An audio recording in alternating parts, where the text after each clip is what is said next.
kabajamtoota uummata Iluu Abbaa Booraa, kabajamtoota uummata ambaasaadara nageenyaa Oromiyaa kee lixaatti argamtan, biyya magariituu, biyya fatansaa Iluu, biyya gootaa, biyya ganee hin beekne, biyya sodaatee hin beekne, biyya siyaasni fi bulchiinsi sirriitti galeef, biyya nagaa maal akka ta'e beeku, biyya Abbaa Gammachiis, biyya Alamaayyoo Tolosaa, biyya kabajamaa ulfaataa namaa hangafaa qabsaa'otaa kan ta'ee fi hayyu duree abaa'oo durii kan ta'an Jaaldiimaa Noggoo, biyya kabajamaa ambaasaadara misoomaa kan ta'an Dr. Indaganaa Abbabee, kabajamaa jaallatamaa uummata Iluu Abbaa Booraa, wayi tokkorraa isinii ibsuudhaafan dubbachuudhaafan dhufe. Gootota Iluu Abbaa Boor lakkaa'ee isinitti hin fixu. Iluun Abbaa Boor seenaa keessatti gantummaadhaan hin beekamu. Gantummaa jechuun hooggansa ofii, saba ofii ganuu, saba ofiirraa dhiisanii dugda booddee dhaabachuu jechuudha. Waggoota baay'eedhaaf nuti kan nuti sirna nu bulchaa ture didaa turree fi kan nu bulchaa turetu nu miti nama biraan nu bulchaa jiraadhaaf. Gaafa murni biraa humnaan dhufee qabee araddaa keessan irratti murteessee isin bulchu diduun seeruma. Garuu gaafa hilmi keessan sabni keessan keessaa bahee isin bulchu akkam ta'uyyuu deeggaruudha malee miila qabuun harka qabuuniif akka hin bulchine gochuun ofuma keessa ija ofiitti quba kaa'uudhaan wal qixaa jechuudha. So har'arraa wayiin dubbachuu dhufe amma xiqqoosee afurri ji'oowwan darban kana keessa jechuudha Iluu Abbaa Boor keessaa mul'atu shiftaan goorillaa faayiter ta'e kan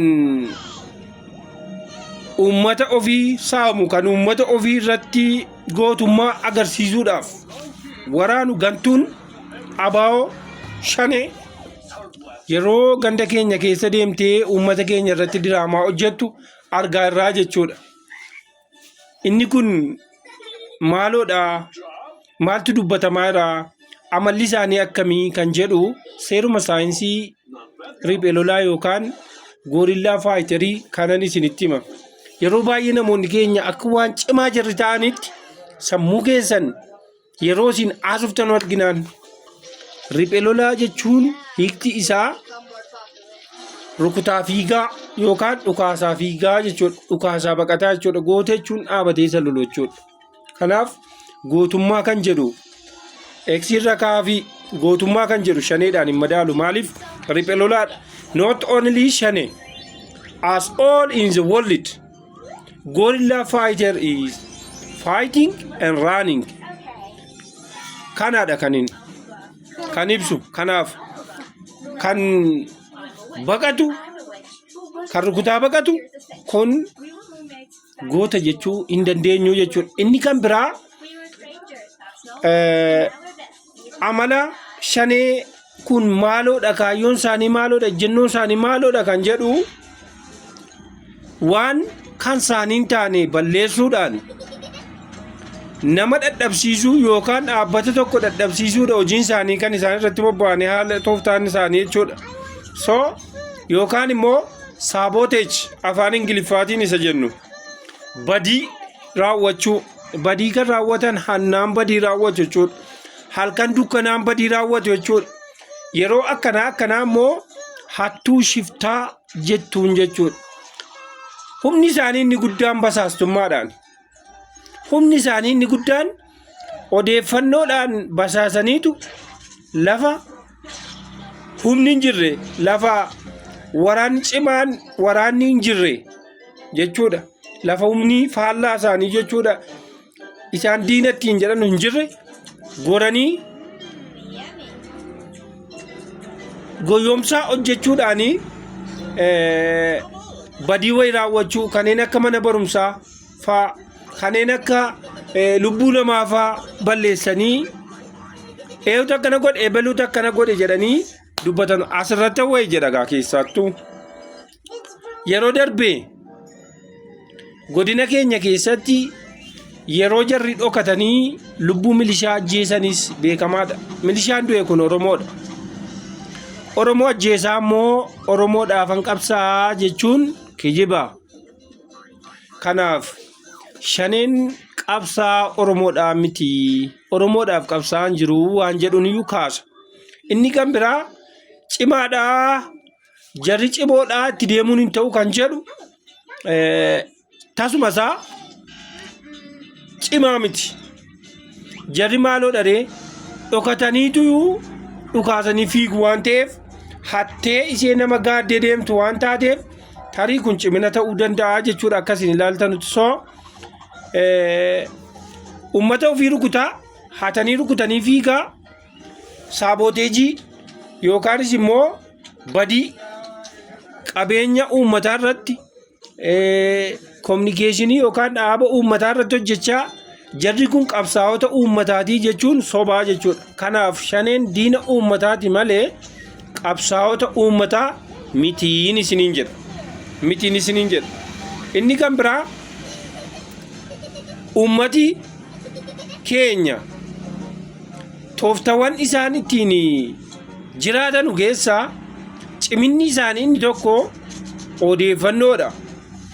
Naannoo wajjin wal baranii naannoo keessa jiraatanu daggalasa ta'u daggala sana naannoo kan jiru uummata qabatu jechuudha. Lafa isaan uummata hin qabannetti lafa uummanni isaanii qabamuu didetti hin jiraatanu. Naannoon isaan jiraatanu kuni bakka uummata nama isaan deeggaru qabanu keessa jiraatu jechuudha. Ilaa gurra keessanitti kana naa qabadhaa. Zen uummanni isaaniif dahoo gootee jiraachisaa jirtu ofii keetii mana keetti abidda akkati jirtu beekadhu. Tariitii uummanni keenya jechuudha. Wayi xiqqoodhaan wayi madaaluu dandeessu. Tariitii iluun abbaa booraa waggaa kana dura tasumasaa teessoo ta'uufii didee ture. An akka nama siyaasaa tokkootti sammuu kan kootiin waan an xiinxalu tokkotu jira. Har'a shaneen garuu bara kana asitti argamteetti jennaa halkan borii immoo achitti argamteetti waan jedhu hanna mana keenya keessa akka hantuutaa luffiftu argaa jirraa jechuudha. Shurtee kan isitti himu qabattee naannoo tokko qabattee anatuyyuu kana bulcha jettee qabachuu tasuma isaan dandeessu. Because humna hin qabdu waan taateedhaaf jechuudha. Bara kana maaliif akkana keessa luffisuu dandeesse duroon dandeessu yoonnaa jenne uummata keenyatu waa'ee siyaasaa fi diinagdee mootummaan hojjetaa jiru irratti hin barree. Tariitii haala duraan turerra waggaa darbee kan ta'e komiin uummanni keenya kaasaa jirtanu komii diinagdee irratti mootummaan gibira xalageessa saabaye kanaan dura 200 kaffaltan turtan 6,000 7,000 isinitti ta'e sanarratti tarii mootummaan akka waan isinii waan godhaaduu akka hammeenyaatti namoonni ilaaltanii diina kanaaf qaabanaa jirtanu jiraachuu dandeessu. Sun maaliif akka ta'e beektu laga goodaa kee jiru kan ittiin achi ceetu jechuudha. Irratti riqichasii ijaaruudhaaf mana barumsaa naannoo keetii mana barumsaa ammayyaa'e abdii borii ifa borii ijaaruudhaaf ijoollee kee jenereeshinii ijaaruudhaaf yaalii kan kee sii tolchuudhaaf mootummaan baajeta barbaada. Baajeta kana immoo soorsiin isaa suma mataa keetti qabeenya ati argaa qabduudha. Inni lafa hektaara tokko qabuu fi hektaara 5 qabu walqixxee kaffaluu hin qabu. Ulaagaa ittiin kaffaluu qaba. Kana naa qabadhaa. As deebi'ees immoo naannoo tokko misoomsuudhaaf mootummaan baajeta ramaduufii qaba. mootummaan baajeta kan ramadu immoo iskeelii ittiin gandi tokko haguma galii sassaabeen baajeta argataa jechuudha. Aanaan tokko haguma baajeta sassaabeen iskeelii sanaan baajeta argata jechuudha. Sassaabu malee baajeta mootummaa biraa guddaan argatu. Harka tokko fudhatee harka 10 itti dabaleetu mootummaan ittiin mana barumsaa si ijaaraa, ittiin buufata fayyaa siif ijaaraa, ittiin daandii si tolchaa, ittiin bishaan si galchaa jechuudha. Siif jecha sassaabe malee kiisii ofii godhachuudhaan miti. Nageedhaan sassaabame. Please. Sana ulaagaan godhatin sanaaf boriitu mootummaa kana galateeffatte jechuudha. Kun reefuu waggaa darbe kan sassaabamuun gibirri sirnaan sassaabamuu kan jalqabe. Namni tokko jechuudha. Ishoo lafa koottan gabbaradhee lafa koottan kaffaltii sirrii gibira sirrii kaffalee jedheetu gammadaa jira jechuudha. Inni kan biraa galii cinaadhaanii fannoo diimaan, ispoortiin, waamaa'oon wanta akkasii wanti citu jira. Summaaliif fannoo diimaa argitaniittu kottaamee dhaqaatii magaalaa mattuu dhaqaatii ilaalaa. Achi deemaatii gandoota baadiyyaa hedduu keessatti ilaalaa. Fannoo diimaan harka uummataatti deebi'ee soorsii kana jechuudha waanuma argatu irraa hojjetaa mootummaa mindaja irraa kutaa. Kana walitti qabateetu uummata keenya rakkate gargaaraa jira. Rabbi isin hin rakkisin rakkannaan boriitu isin bira kan dhaabatu fannoo diimaadha. Bureedhaan gadda bishaan rakkoo bishaanii guddaa ta'e jechuudha. Birrii miliyoona 5 kash godhanii uummata kana bira dhaabbataa jiru jechuudha. Fannoo diimaadha kun. So bakka rakkoon jiru hunda, bakka dhiigi jiru hunda, bakka beelli jiru hunda fannoo diimaa dhabdanii hin beektan. So kanaaf fannoo diimaadhaaf maallaqa kuttaniif mootummaan isinumaaf jecha isiniif kutee jechuudha. Inni kan biraa waamaa'oo waldaan misooma Oromiyaa akka biyya keenyaatti qofaa miti akka addunyaatti kan galateeffatamudha. Manneen barnootaa bultii addaa ijoollee keenya jechuudha fuudhee qaroo waggaadhaan kan baasaa jiru. Deebi'ee immoo eeriyaa isaa babal'isuudhaan amma godinaatti gadi bubu'aa kan jiru waldaan misooma Oromiyaatiif waggaatti yeroo tokko gibiraa wajjin kan kuttan utuu hin taane ji'aan kan silaa maallaqa sana kuttanii fi deeggartanudha uummanni keenya. Because faabrikaa ittiin beektonni ijoolleen keessan sababa hanqina qabeenyaatiin boodatti afaaran fuulduratti ittiin bahaa jiran faabrikaa beektota oomishaa jirudha. Ambulaansiiwwan bebbeekamoon naannoo keenya hin jechuudha. Ambulaansiin waamaa'oon gumaacha gochuudhaan haadholiin ittiin yaalamaa jiran aanaa keessa hin jirre hin qabdu. So waamaa'oonis bakka uummati Oromoo rakkate dhaabbachuudhaan beekama. Buusaan Gonofaa gara fuulduraatti buusaan Gonofaa uummata Oromootiif gaaraantii isa guddaa. Akka gaafa Sumaalee gaafa beela'u akka hin ijjine, gaafa buqqa'u akka hin ijjine, lammiidhaaf inni iyyaa turre miti akka kana hin taaneedhaafi ofuma isaatii funded organizationii guddaa tokko mootummaan waan hundeesse waan gaarii hojjete keessaa buusaa Gonofaa gochuudha ijaaruu isaatii. So buusaa Gonofaatiif waan godhaa jirtanutti itti gammadduu jechuudha. Rabbi isin hin rakkisin. Yoo rakkattan kan isin gonofu kan isin bukkee dhaabbatu buusaa Gonofaatiif gochuuni waan gaarii godhaa jirtan jechuudha. Oromoon immoo ofiisaa miti saba biraatiif uummata biraatiif yoo nun gonofa. So kana hunda kanan kaaseef hanqinaalee gama galii sassaabuutiin tarii koomii gama keessan jiru yoo naa jiraate isa sana giddu galeessa godhattanii diinaaf kiyyoon godina. Bakka jarri keessa guyyaa 2 bulan keessa yoo xinnoo ta'e deeggartoonni akka keessa jiran bakka deeggaraa hin qabne keessa guyyaa tokko buluu hin danda'amu. meeshaan isaanii guddaan odeeffannoo kennaafii jirtu da'oo qabdanii dhossaa jirtu isa kana beekadhaa. Inni kun immoo saayinsiidha. Riphee lolaa yookaan goorillaan bakka da'oo hin qabne dhaabbachuu hin danda'u jechuudha. So kanaafuu jecha bakki gandooleen of keessa guyyaa lama bulchaa jirtan isin keessa rakkoo jira of ilaalaa. Of sakattaa namoota da'oo ta'an of keessaa baasaa. Ofii keessanii abidda ofitti hin kaa'inaa. Shanee of keessa kaa'uun abidda of keessa kaa'uudha. Abidda shanee of keessa bulchuun mana ofiitti abidda kaa'uudha. Jireenya ofii balleessuudha. Abiddan shaneen mootummaa ta'uudhaan miti. Shaneen mataan isaanii akka mootummaa hin taane beeku. Because yeroo 99 wal diiganii yeroo 99 wal ajjeesanii hojiin isaanii jechuudha keessaa wal ajjeesaa wal diigaa keessaa wal baasaa lafaa kaatee moo hafuura oolachaa achi kaatee moo sanatti deebi'aatuma daggala keessatti jechuudha. Asii uummata rakkisaa achii wal rakkisaa waraana wajjin teessu waraana jireenya jaljeessaa jiraattu waraana jaljeessimaa ni beektu udduu waliisa diimaatti quba kaa'aa deema jechuudha. So waraana akkasii waraana gareedhaan wal qoodee lagaa wal qoodee boqonnaa wal dhowwitu uummata kanaaf wayi gootettanii hin yaadina abadan. So waan kana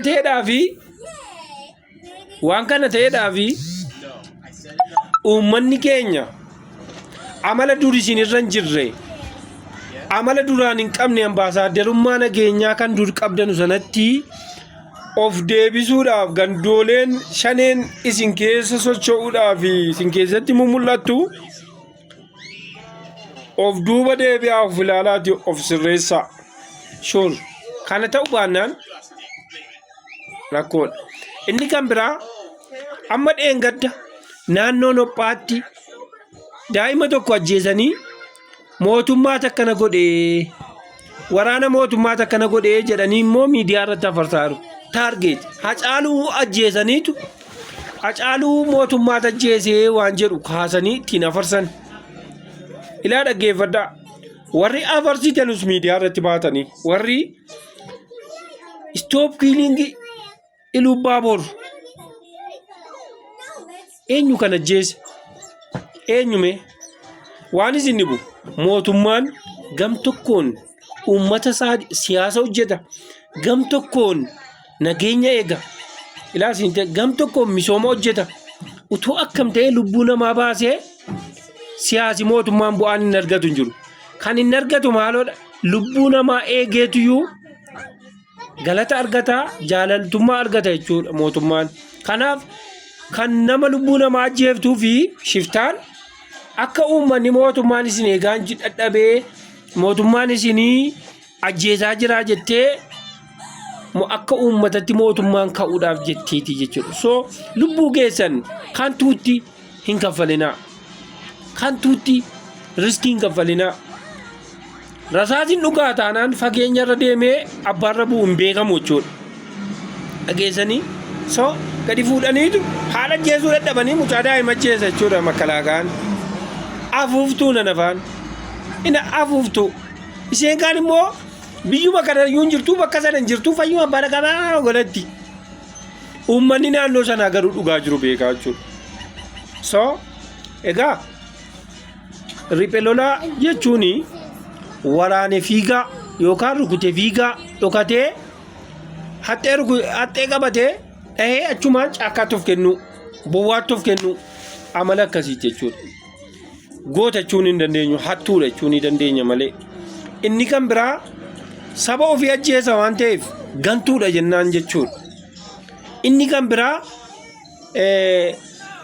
uummata shororkeessuudhaan qabeenya uummataa balleessa waan ta'eef diina jechuudha.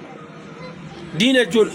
Mana barumsaa keessan guba taanaan xeenaa kellaa keessaa mi'a keessan balleessa taanaan karaa irratti eegee ilma keessan milishaa keessan ajjeesa taanaan diina keessan jechuudha.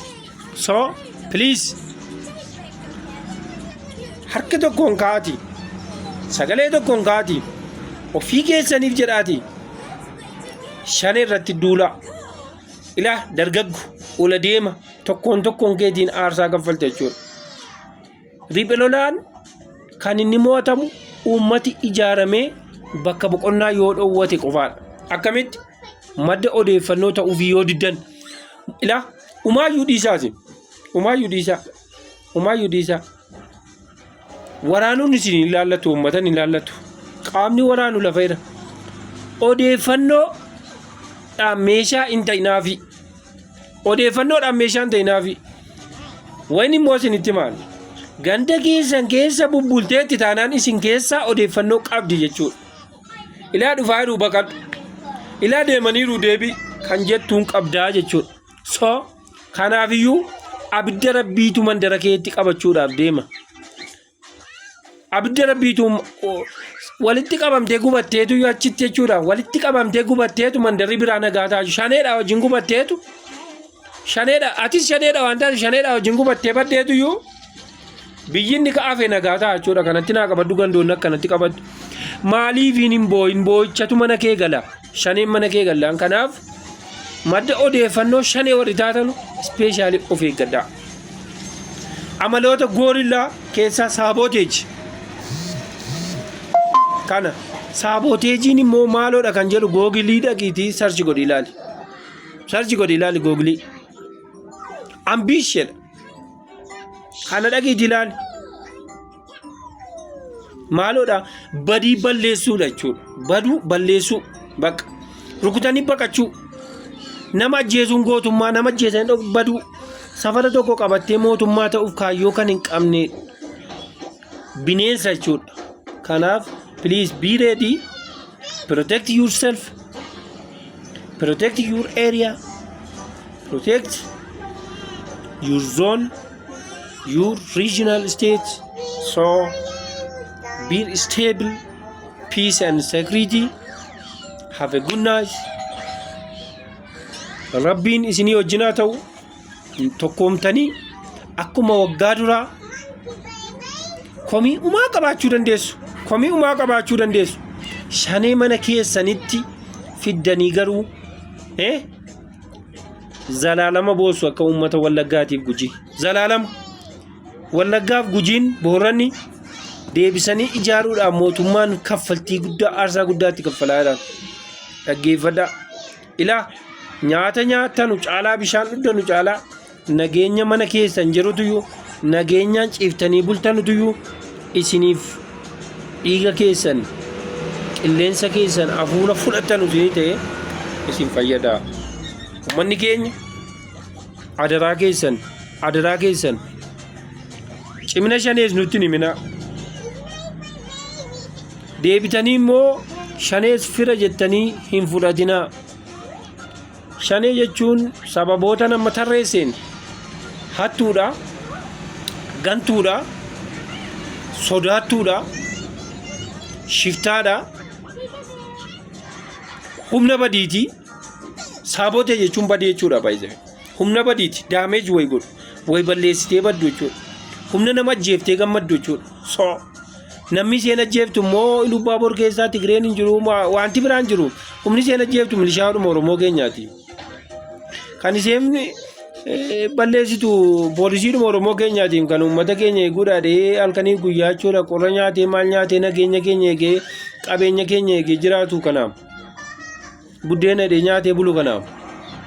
So please take careful isiniin jedha.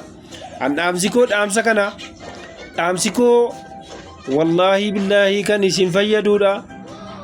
Gurra keessanitti calawu. Salaamu alaikum.